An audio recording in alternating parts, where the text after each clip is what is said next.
है, पलायन पुरोगमन नहीं है। आदमी को चाहिए कि वह जूझे, आदमी को चाहिए कि वह जूझे, परिस्थितियों से लड़े, एक सब टूटे तो दूसरा गढ़े, किंतु कितना भी ऊंचा उठे, कितना भी ऊंचा उठे, मनुष्यता के स्तर से नीचे ना गिरे, मनुष्यता के स्तर से नीचे। नमस्कार मित्रों, मैं आपका अपना कवि चेतन नितिन खरे आज कवि सम्मेलन इंडिया यूट्यूब चैनल और अपने फेसबुक पेज के माध्यम से लेकर आया हूं एक नया वीडियो।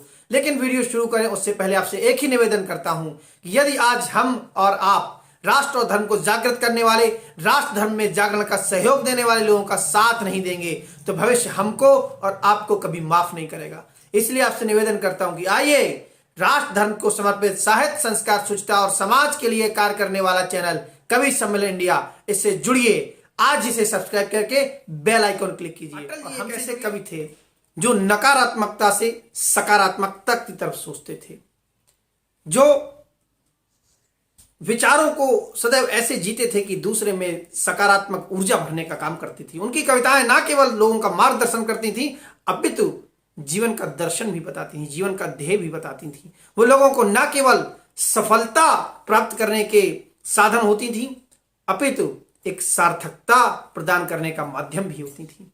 वो लिखते हैं अपनी एक कविता में, उन्होंने लिखा है, आओ फिर से दिया जलाएं।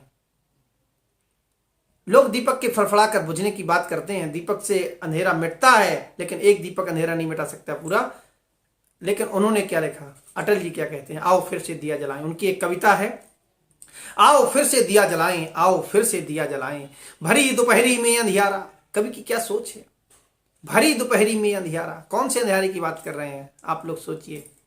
आओ फिर से दिया जलाएं, आओ फिर से दिया जलाएं, भरी दोपहरी में अंधियारा, सूरज पर छाई से हारा, अंतरतम का नेह निचोड़े, बुझी हुई बाती सुलगाएं, आओ फिर से दिया जलाएं, आओ फिर से दिया जलाएं। हम पड़ाव को समझे मंजिल, हम पड़ाव को समझे मंजिल, लक्ष्य हुआ आंखों से ओझल, वर्तमान के मोह जाल में आने वाला कल न भुलाएं, आओ फिर से दिया जलाएं, आओ फिर से दिया जलाएं, आओ फिर से दिया जलाएं। और लिखते हैं वो कि आहुति बाकी यज्ञ अधूरा, आहुति बाकी यज्ञ अधूरा, अपनों के विघ्नों ने घेरा, अंतिम जय का वज्र बनाने नौ दधीच हड्डियां गलाएं, आओ फिर से दिया जलाएं, आओ फिर से दिया जलाएं, आओ फिर से दिया जलाएं। एक कविता और उनकी, हरी धूप पर, क्या लिखते हैं कि हरी हरी धूप पर, हरी हरी धूप पर ओस की बूंदें अभी थीं, हरी हरी धूप पर ओस की बूंदें अभी थीं, अभी नहीं है। ऐसी खुशियां जो हमेशा हमारा साथ दें, कभी नहीं थी, कहीं नहीं है। हरी हरी धूप पर ओस की बूंदें अभी थीं, अभी नहीं है। ऐसी खुशियां जो हमेशा हमारा साथ दें, कभी नहीं थीं, कभी नहीं है। और क्योंकि वो कहते हैं कि कायर की कोख से फूटा बाल सूर्य, क्वार की कोख से फूटा बाल सूर्य, जब पूरब की गोद में पांव फैलाने लगा, तो मेरी बगीची का पत्ता पत्ता जगमगाने लगा, मैं उगते सूर्य को नमस्कार करूं। क्वार की कोख से फूटा बाल सूर्य जब पूरब की गोद में पांव फैलाने लगा, तो मेरी बगीची का पत्ता पत्ता जगमगाने लगा, मैं उगते सूर्य को नमस्कार करूं, या उसके ताप से भाप बनी ओस की बूंदों को ढूंढूं। सूर्य एक सत्य है, वो कहते हैं आगे कि सूर्य एक सत्य है जिसे झुठलाया नहीं जा सकता। सूर्य एक सत्य है जिसे झुठलाया नहीं जा सकता, मगर ओस भी तो एक सच्चाई है। यह बात अलग है कि ओस क्षणिक है, क्यों ना मैं क्षण क्षण को जीऊं, कण कण में बिखरे सौंदर्य को पीऊं। सूर्य तो फिर उगेगा, सूर्य तो फिर उगेगा, धूप तो फिर खिलेगी, लेकिन मेरी बगीची की हरी हरी धूप पर ओस की बूंद हर मौसम में नहीं मिलेगी, हर मौसम में नहीं मिलेगी, हर मौसम में नहीं मिलेगी। और एक कविता और है उनकी, वे लोगों को संदेश देते थे कि कोई भी व्यक्ति छोटा या बड़ा नहीं होता है। एक उनकी कविता है, पहचान। पहचान एक कविता। हर किसी की अपनी पहचान होती है, अलग पहचान होती है। निर्जीव की भी पहचान है, सजीव की भी पहचान है। नकारात्मकता की भी अलग पहचान है, सकारात्मकता की भी अलग पहचान है। जो पहचान एक राजा की होती है, कहीं ना कहीं राजा की अपनी पहचान होती है, रंग की अपनी पहचान होती है, गरीबी की अपनी पहचान होती है, अमीरी की अपनी पहचान होती है, कायरता की अपनी पहचान है, और शौर्य, वीर, पराक्रम, साहस की अपनी पहचान होती है। वो एक पहचान पर उन्होंने एक कविता लिखी कि आदमी आदमी ना ऊंचा होता है ना नीचा होता है। आदमी ना ऊंचा होता है ना नीचा होता है, ना बड़ा होता है ना छोटा होता है। आदमी सिर्फ आदमी होता है, आदमी सिर्फ आदमी होता है। पता नहीं इस सीधे सपाट सत्य को दुनिया क्यों नहीं जानती है। पता नहीं इस सीधे सपाट सत्य को दुनिया क्यों नहीं जानती है, और अगर जानती है तो मन से क्यों नहीं मानती है। पता नहीं इस सीधे सपाट सत्य को दुनिया क्यों नहीं जानती है, अगर जानती है तो फिर क्यों नहीं मानती है। इससे फर्क नहीं पड़ता, इससे फर्क नहीं पड़ता कि आदमी कहां खड़ा है, पथ पर या रथ पर, तीर पर या प्राचीर पर। फर्क इससे पड़ता है कि जहां खड़ा है या जहां से उसे खड़ा होना पड़ा है, वहां उसका धरातल क्या है।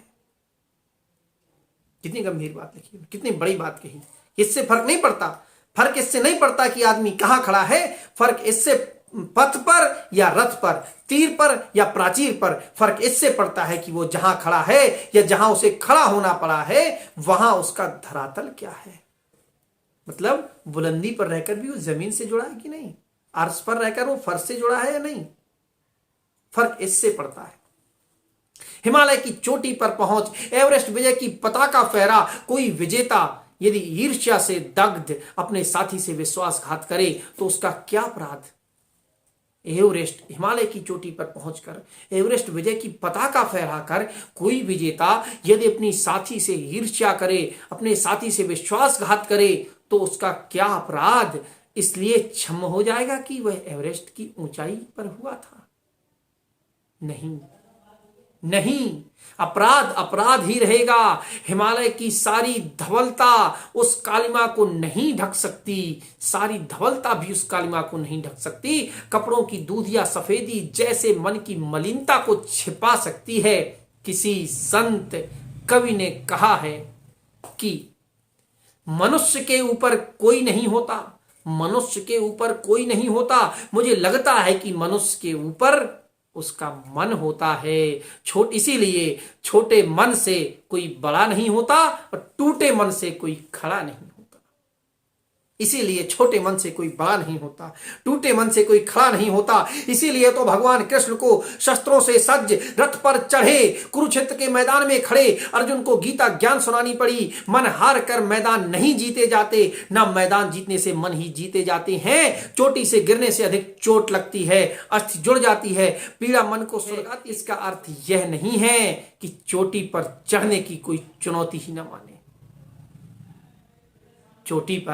चोटी से गिरने से अधिक चोट लगती है, अस्थि जुड़ जाती है, पीड़ा मन में सुलगती है। इसका अर्थ यह नहीं कि कोई चोटी पर चढ़ना ही छोड़ देगा, उस चुनौती को स्वीकार करना ही छोड़ देगा। इसका अर्थ यह भी नहीं है कि परिस्थिति पर विजय पाने की ना ठाने। आदमी जहां है वहीं खड़ा रहे, दूसरों की दया के भरोसे पर खड़ा रहे। जनता का नाम पलायन पुरोगमन नहीं है। आदमी को चाहिए कि वह जूझे, आदमी को चाहिए कि वह जूझे, परिस्थितियों से लड़े, एक स्वप्न टूटे तो दूसरा गढ़े, किंतु कितना भी ऊंचा उठे मनुष्यता के स्तर से नीचे ना गिरे, मनुष्यता के धरातल को ना छोड़े, अंतर्यामी से मुंह ना मोड़े। एक पांव धरती पर रखकर ही वामन भगवान ने आकाश पाताल को जीता था। एक पांव धरती पर रखकर ही वामन भगवान ने आकाश पाताल को जीता था। धरती ही धारण करती है, कोई इस पर भार ना बने, मिथ्या अभियान से ना तने। आदमी की पहचान उसके धन या आसन से नहीं होती, आदमी की पहचान उसके धन या आसन से नहीं होती, उसके मन से होती है। मन की फकीरी पर कुबेर की संपदा भी रोती है। मन की फकीरी पर, मन की सहजता पर, मन की फकीरी पर कुबेर की संपदा भी रोती है, कुबेर की संपदा भी रोती है, कुबेर की संपदा भी रोती है। ये श्रद्धे अटल जी के भाव थे, ये श्रद्धे अटल जी का भाव पक्ष था। वो कविताओं में क्या लिखते हैं, हर किसी की अपनी पहचान होती है। इसलिए हम यह ऊंच नीच, छोटा बड़ा, अमीरी गरीबी, रईसी, इससे दूर उठकर जीवन को सफलतम के साथ साथ एक सार्थकता की तरफ भी ले जाएं, एक सार्थक जीवन बनाने का प्रयास करें। यही श्रद्धेय अटल जी के प्रति हमारी सच्ची श्रद्धांजलि होगी, सच्ची काव्यांजलि होगी। और आप सभी से निवेदन है कि आप कविताओं के वीडियो लगातार इसी तरह आपको मिलते रहेंगे। आप हमारे चैनल को सब्सक्राइब करके बेल आइकॉन क्लिक करना ना भूलें और हमसे जुड़े रहें, कवि सम्मेलन इंडिया से जुड़े रहें। बहुत बहुत